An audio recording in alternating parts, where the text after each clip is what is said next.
कल फूल के गुलदस्ते जरूर मिले होंगे।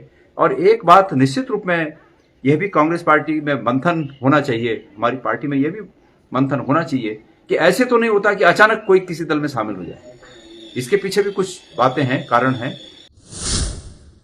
दोस्तों नमस्कार, खबर चक्र केसी में आपका पुनः स्वागत है। आजकल उत्तराखंड की राजनीति में एक नई सुनामी आ रखी है, एक बवंडर मचा हुआ है। उत्तराखंड कांग्रेस में 45 साल तक यानी 4.5 दशकों तक अपनी सेवाएं देने वाले मथुरा दत्त जोशी ने अचानक कांग्रेस को छोड़ करके भारतीय जनता पार्टी की सदस्यता ली है। और न सिर्फ मथुरा दत्त जोशी ने बल्कि उनके साथ 2 अन्य कांग्रेस नेताओं ने भी भारतीय जनता पार्टी की सदस्यता ग्रहण की है, वो भी निकाय चुनावों के बीच में, जिसके चलते उत्तराखंड की राजनीति में, उत्तराखंड की सियासत में एक नई सुनामी आ चुकी है। और पिछले कुछ समय से लगातार ये देखा जा रहा है कि कांग्रेस के बड़े बड़े नेता भी कांग्रेस से टूटकर भारतीय जनता पार्टी की सदस्यता ले रहे हैं। इसी के चलते उत्तराखंड कांग्रेस कमेटी के पूर्व प्रदेश अध्यक्ष गणेश गोदयाल ने कांग्रेस छोड़कर बीजेपी में गए हुए नेताओं को नसीहत दी है, साथ ही साथ उन पर तंज कसा है और कहा है कि इससे पूर्व जो कांग्रेस को छोड़कर भारतीय जनता पार्टी में गए हैं उनके साथ क्या कुछ हुआ है, उन्हें क्या स्थान वहां पे मिला है, गणेश गोदयाल ने क्या कुछ कहा है, आप इस वीडियो में विस्तार से जानेंगे। इसलिए वीडियो को आखिर तक जरूर देखिएगा। वीडियो को लाइक कीजिएगा, शेयर कीजिएगा, कमेंट करके अपने विचार अवश्य रखिएगा। और यदि अभी तक चैनल को सब्सक्राइब नहीं किया है तो चैनल को सब्सक्राइब भी अवश्य कीजिएगा। आइए सुनते हैं गणेश गोदयाल ने क्या कुछ कहा। प्रदेश में निकाय चुनाव चल रहे हैं, लिहाजा चुनाव चल रहे हैं तो भारतीय जनता पार्टी एक बार फिर कांग्रेस के जो पदों पर लोग हैं, कांग्रेस के पार्टी के पदों पर जो लोग काम कर रहे हैं, उनको एन केन प्रकार जो भी कारण रहे हों, लालच देकर लोकसभा की भांति फिर अपने दल पर शामिल करने पर आमादा है। वास्तव में भारतीय जनता पार्टी को यह आवश्यकता ठीक चुनाव के समय इसलिए पड़ती है कि उन्हें आकलन रहता है कि हम चुनाव में सीधी सीधी लड़ाई में नहीं जीत सकते, इसलिए कांग्रेस में जो लोग हैं उनको ललचाकर, अपनी तरफ बहलाकर, फुसलाकर, लाकर और कांग्रेस के खिलाफ एक माहौल बनाया जाए। मैं सभी मतदाताओं से और राजनीतिक कार्यकर्ताओं से, चाहे वो कांग्रेस पार्टी के कार्यकर्ता हों, चाहे वो भारतीय जनता पार्टी के कार्यकर्ता हों, चाहे वो किसी अन्य दल के राजनीतिक कार्यकर्ता हों, लेकिन इस प्रदेश के उन तमाम लोगों से और राजनीतिक कार्यकर्ताओं से कुछ बातें कहना चाहता हूं। प्रिय साथियों, यह खेल कोई नया खेल नहीं है। आज कल परसों मैंने देखा कि कांग्रेस के वो लोग भारतीय जनता पार्टी में शामिल हुए जो लोग कांग्रेस पार्टी में नंबर 2 की पोजीशन में थे, और इससे पहले भी विधानसभा चुनाव के बाद जो लोग, जिन लोगों को टिकट मिला, जो नंबर 2 की पोजीशन में उस समय भी थे, वो लोग भी भारतीय जनता पार्टी में शामिल हो गए। वास्तव में ये जो लोग एन चुनाव के पहले या बाद में दूसरी पार्टियों में शामिल होते हैं, मैं ऐसा मानता हूं कि शायद ये सिर्फ और सिर्फ अपने हितों की रक्षा के लिए दूसरी पार्टियों में शामिल होते हैं।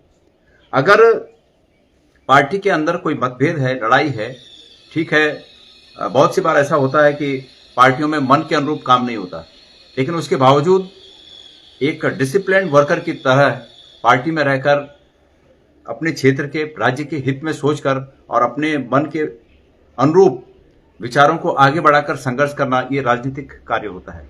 लेकिन भारतीय जनता पार्टी ने जिस प्रकार से लोकसभा में ये खेल खेला और इस खेल को खेलने के बाद उन्हें जो उनकी आशा के अनुरूप सफलता मिली, उसी की पुनरावृत्ति इन निकायों में भी हो रहा है। मैं उन तमाम लोगों से जो आज इस तरह एन चुनाव के वक्त पे पाला बदल रहे हैं, मैं कहना चाहता हूं कि लोकसभा चुनाव के समय आप उन लोगों की स्थिति देखिए जिन्होंने अधिक लालच में आकर पार्टी बदली, वो चाहे उस समय के तत्कालीन विधायक रहे हों या श्रीनगर में नगर पालिका की अध्यक्ष रही हों।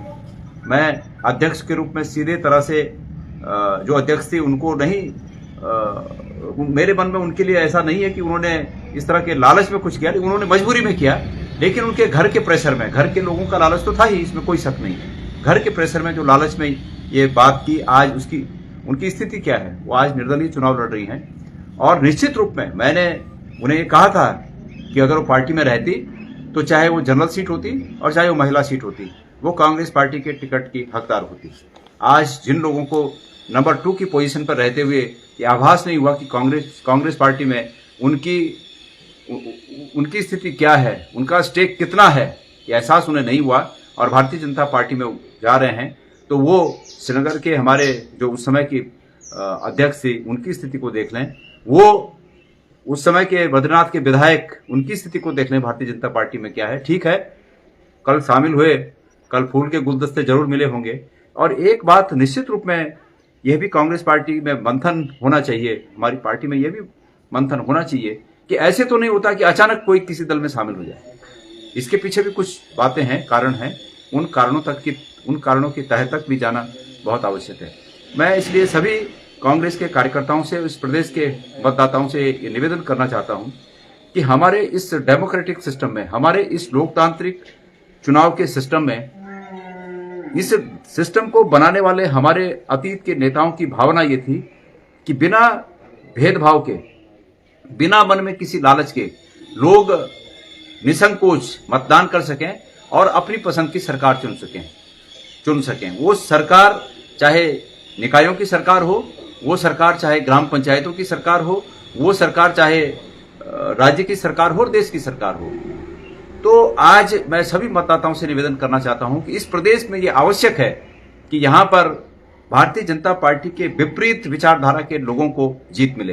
वो इसलिए आवश्यक है कि नीचे से ऊपर तक अगर एक ही विचारधारा के लोग सत्ता में रहते हैं तो भ्रष्टाचार में गुणात्मक वृद्धि होती है। श्रीनगर में वही हाल है, देहरादून में स्मार्ट सिटी के नाम पर वही हाल है, तमाम निकायों में यही हाल है।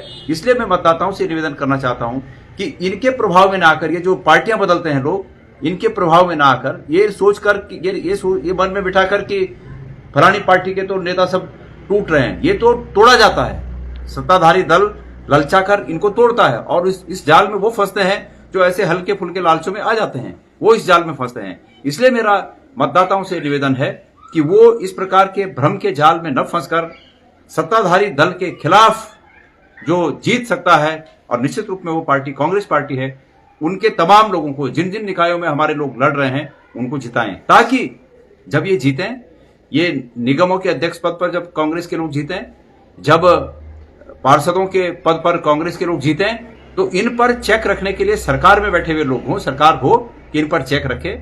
और अगर इन्हीं के लोग जीतेंगे तो पुलिस भी वही और गुनाहगार भी वही वाली बात है।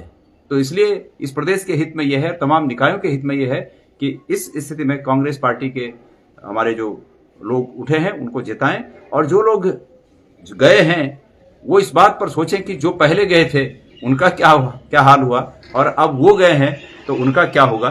तो ये मैं सबको कहना चाहता हूं, जो लोग हमारे जो समर्पित कार्यकर्ता हैं उनके मन में इस प्रकार की भावना नहीं आनी चाहिए कि कोई कमी की भावना उनके मन में नहीं आनी चाहिए। मजबूती से सब लोग चुनाव लड़ें और चुनाव जीतें। धन्यवाद।